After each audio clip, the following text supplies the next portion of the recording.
Welcome to the Retire Right podcast with Larry Heller. You deserve complete financial advice. There's no acceptable alternative if you want a plan to live well and on your terms. Complete financial advice equals complete peace of mind.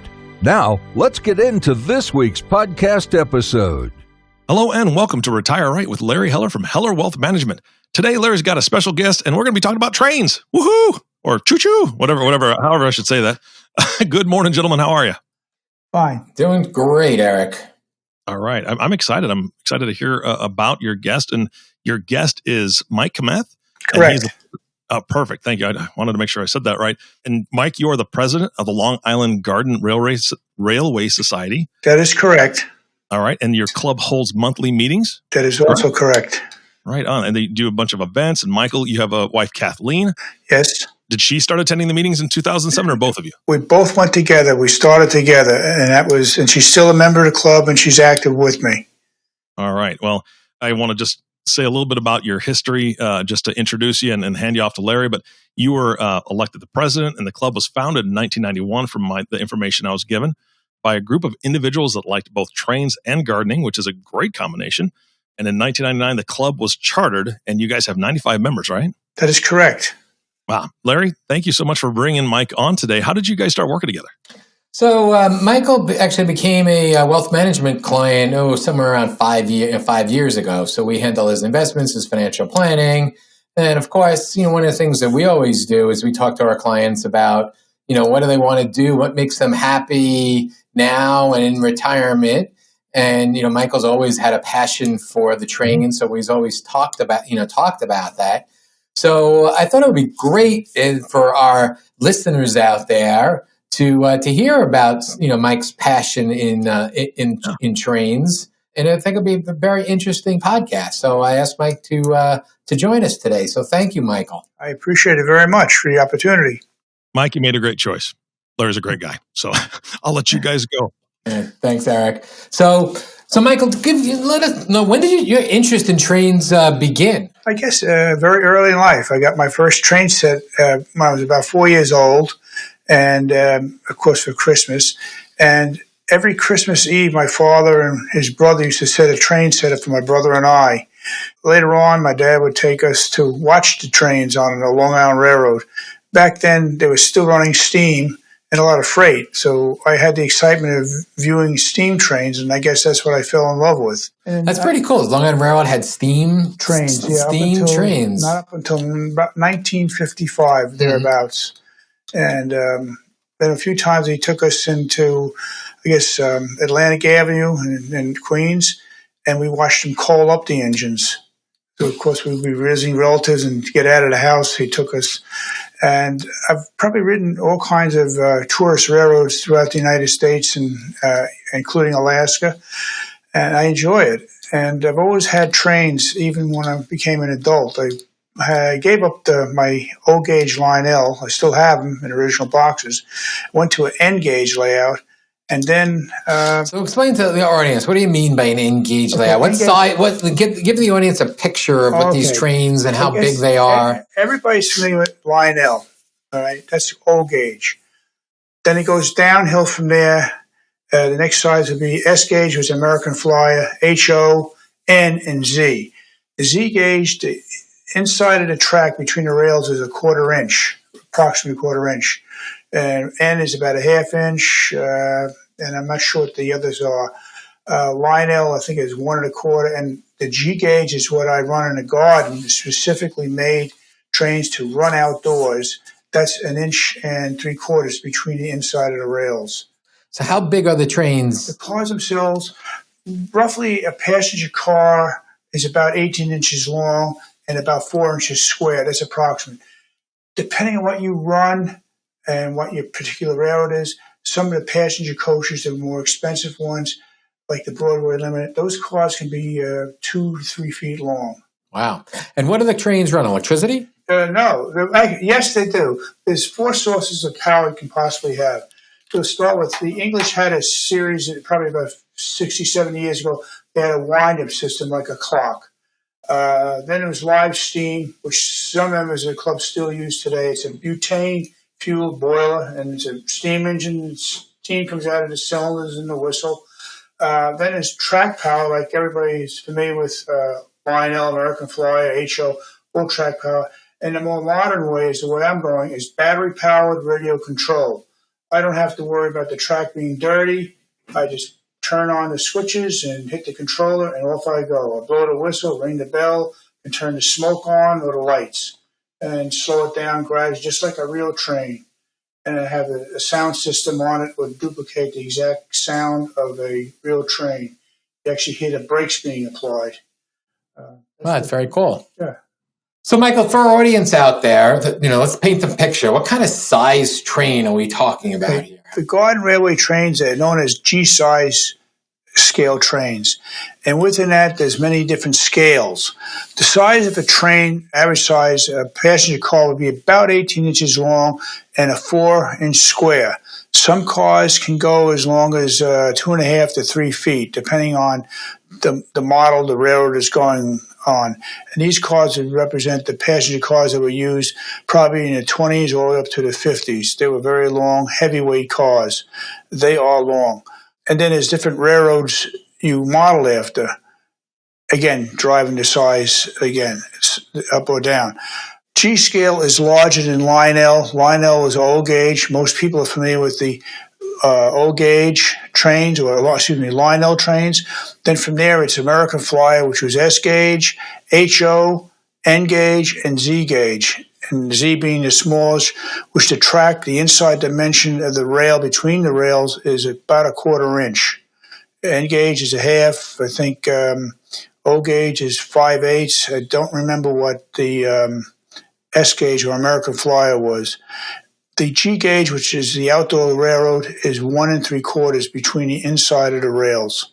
That gives you an idea of the size. And how are the train cars powered? Electricity? Yes, they are. Most of them are electricity, but there are 4 sources of power. In England, back in the probably 30s and 40s, they had wind-up trains, like a clock mechanism. And then there was live steam in the early days, and today there are a few club members that have live steam. They're butane or alcohol-fired boilers. Then the conventional way is through the power through the track as American Flyer, HO, or Lionel.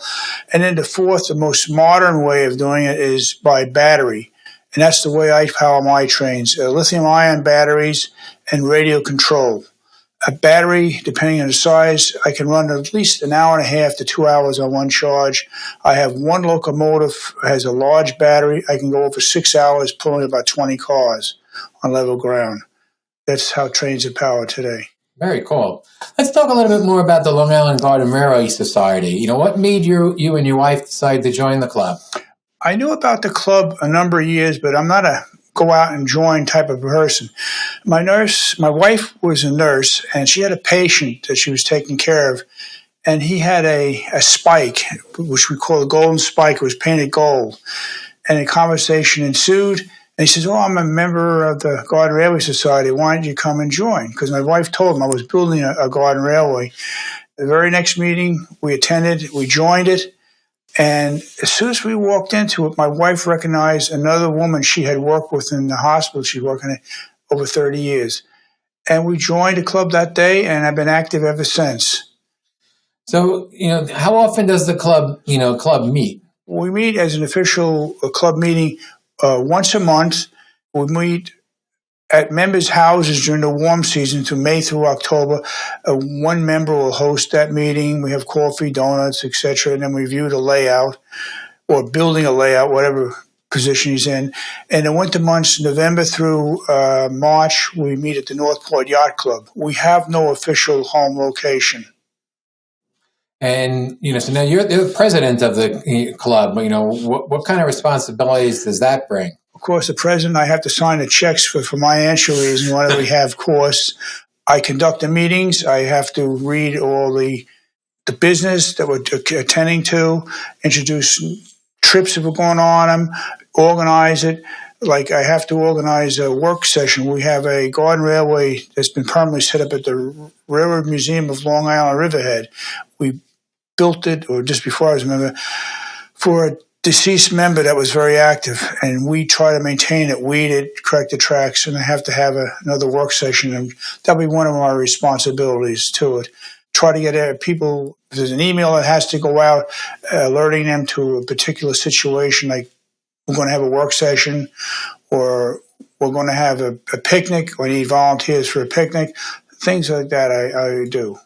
So the train, when you describe some of the different trains they use for the club, do they use one type of trains or all different types? As far as types, every member has a different road name.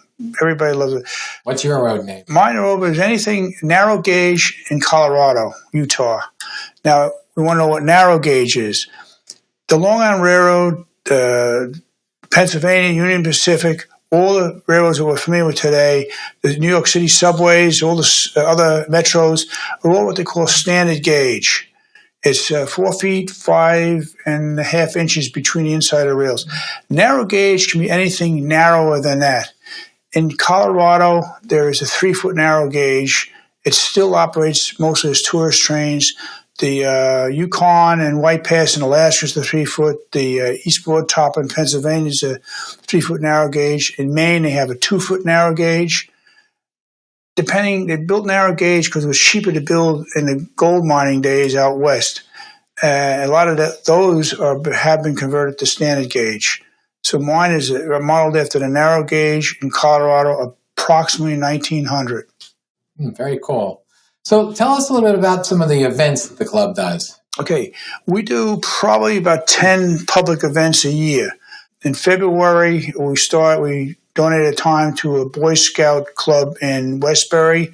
It's just a tabletop layout. We do Bethpage High School for the PTA to raise money for them. And that's a modular layout. These modulars are tables. They're, I think, 4 feet long and about 2.5 feet wide.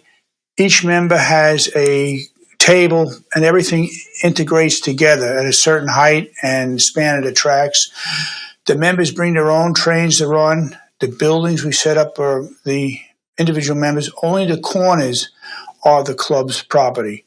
Then we do botanical gardens or arboretums. We do, currently we've been doing the planting fields in Oyster Bay. In the past, we've done Queens Botanical Garden. We used to do Bayard Botanical Garden and Clark Botanical Garden in Albertson. We set up on the ground layup a true garden railway. We have various nurseries. They'll loan us plants, and we'll put a sign out saying they were donated or loaned to us from a particular nursery. We do a huge indoor modular layout at Christmas time at the Cradle of Aviation in Mitchell Field Garden City, New York. That is fun because we're up for a whole week. You put it up, and then as members we can run trains for a week. It's a lot of fun because you're not taking down and setting up, and the public they love the response to that. Great. And you have an event coming up in August. Want to tell our audience a little bit more about that? Oh yes, we have what we call Railfest. We don't run it. The Railroad Museum of Long Island in Riverhead runs this. We have a permanent garden railway set up there, and that weekend, we'll be running our trains to help them out because their personnel will be doing other functions. It's a neat museum. They have many retired Long Island Railroad cars. They have a huge indoor Lionel layout, which was actually built by Lionel, and the club, the museum actually obtained it from Lionel. They have the World's Fair train that the Long Island Railroad ran in the 1964-65 World's Fair. They're still operating that train today. Hopefully this year they'll have a tank engine. They're going to fire it up. It's going to be on a trailer with rollers on. They're going to fire it with wood. And the young people have never seen a live steam, and it should be interesting. Oh. And how do people go and find out more about that event? The Long Island Railroad Museum should have a website. Mm-hmm. Look it up. Long Island Railroad Museum in Riverhead. Been in Newsday already. There will be a Newsday, a public event. You can look at it on our club newsletter. We have a page that tells you about the Railfest in Riverhead. Great. So everyone can hear the passion you have about these trains. What has been your favorite, thing about this event or your favorite part about being in the Garden Railway Society? I would say it's when we have public events, especially the outdoor ones, to watch the little children. It's priceless. You can't say anymore. And I know most of the members enjoy it, their expression when they see a train go by. And there's some children are so taken in by it, when it's time to leave, there's kicking and screaming, and they'll grab the rope we have around the layout. And it's just fun to see how they love the trains. That's great. And I know you do some other personal trips. You want to tell us about the trip that you just took last week? Just weekend, my wife and I and 3 other couples from our train club took a trip to Pittsburgh, Pennsylvania on a classic train from the 1950s. There were 3 privately owned coaches, the Broadway Limited. They were coupled together. We started out at Penn Station in New York City. The 3 cars we were on were coupled to the end of an Amtrak train. We went to Pittsburgh, Pennsylvania. We had the meals on the train were the original meals that were served on a Broadway Limited. They actually used their cookbook and duplicated the meals. How was the food? It was that bad. Yeah. It was simple, but it was tasty. It was surprisingly, some of the things I had were surprisingly good. And the drinks they had were duplicated, the mixed drinks, what they had in the 50s. The funny, when we met in Penn Station, the host she was dressed just like someone would be dressed in the 1950s. Oh, that's great. Yeah, she had this white polka dots on a black background dress, the hat on with the, can't think what it is. She just looked like she came out of the 50s. That's funny. Yeah. And even when we got there at night in Pittsburgh, the bus that picked us up was a 1950s street bus that you see in any of the big cities. The next day, we took another tour to the oil fields in Pennsylvania where the original commercial oil field was drilled. The bus that took it up there was a Gray Line tour bus from the 60s. It was not automatic. The driver had to shift a 4-speed manual transmission, which was pretty interesting. So it was a good trip. Yeah, great. Seems like a lot of fun. It was. So why don't we tell our audience a little bit about if you're interested in trains, you want to get more involved with the with the club. Tell us about the club membership and even the junior membership. Okay, the club membership is made up of people from all professions, from doctors down to the postman, men and women. There are a few women in the club that are more active than the men, and some of them have beautiful layouts. You don't have a fancy layout. You can have something very simple, or you can have something very elaborate. So, how long does it take to create a layout? Can it be in a day, or is it like years in the making? Either way, you can just buy a kit and lay it on the ground, and that's instant. Mine's not done. I'm actually rebuilding it now because some things have deteriorated. Because again, you're outside in the elements. Wood rots, ground shifts because of the hot and cold. So your layout is actually outside. It's outside my backyard. Mm-hmm. When I get done with it, I'll probably have about 200 running feet. Now, most people layouts are in the outside or in the inside? I'd say 80% of our members have outside layouts, and maybe 10 to 20% have it in their basement. Mm-hmm. Most have it outside. Some are really elaborate, beautiful, and others are simple. There's one member has no buildings on his layout, but it's beautiful. Because he's into bonsai, he's got all his trees trimmed. It's amazing. I say he doesn't have building, but it's still beautiful. Wow, that's pretty cool. And then what about the junior membership? Okay, to get new members in, about 2 years ago we started a junior membership. If a person is 10 years old or older, up to 18, he can become a junior member, providing a guardian or his parents are a member in good standing. The junior member can join a club. He gets a name tag. All of us have name tags, and he can run his trains or her trains on our public displays or the club's trains if they show they're capable and responsible of doing it. And that's to get a child interested in trains, and hopefully they'll carry on into adulthood and appreciate the joy of this hobby. Is there a cost to join the club? Cost is $40 an adult and $15 for each additional member. And that's a year's membership. Right. I think it's pretty reasonable. It's pretty reasonable. Anything else that we didn't talk about today that you wanted to mention to our audience? We do have a club newsletter that comes out once a month. It's called Smoke and Cinders. The word smoke, the letter N, and cinders, space between them. And that you can get on the internet. Just type in Long Island Garden Railway Society, Smoke and Cinders, and it's our monthly bulletin. It has the board members listed. It has our calendar of events that go on at public meetings, monthly meetings, and other interesting facts. I write an article every month for it. It's one of my responsibilities as president. It's called The View from the Cab, and there's other information. So if anybody wants to see that, that's gives it another feel for the club. There are sometimes pictures in there of various club members' layouts. Very cool. Michael, this has been great, very interesting. Love to see some of the layouts and pictures. So thank you for joining us today. And for those out there that want some more information about the club or get an invitation to the next meeting, you can go on their website, which is www.ligrs.LIGRS.org, or feel free to email. The email would be tomjudyriz, R-I-Z, at optonline.net. So thanks again, Michael. This was terrific. Thank you for the opportunity. Michael, this is fantastic. Larry, thank you so much for bringing him in. I was really enjoying just kind of listening to you guys talk and all the information, but I got curious, as I do.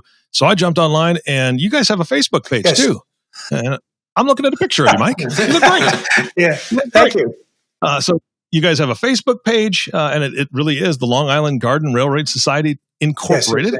Yes, you can find it on Facebook. And then also, you were talking earlier about the Railroad Museum of Long Island, which their website is rmli.org, and they've got a bunch of information on there as well. I mean, both of those sites look fantastic.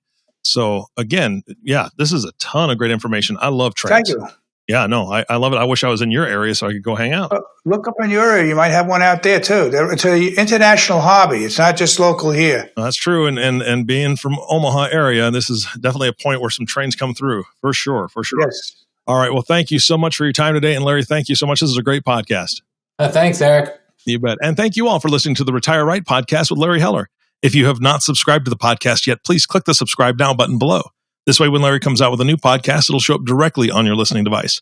This makes it much easier to share these podcasts with your friends and family. Again, thanks for being here today. For everyone at Heller Wealth Management, this is Eric Johnson reminding you to live your best day every day. And we'll see you next time.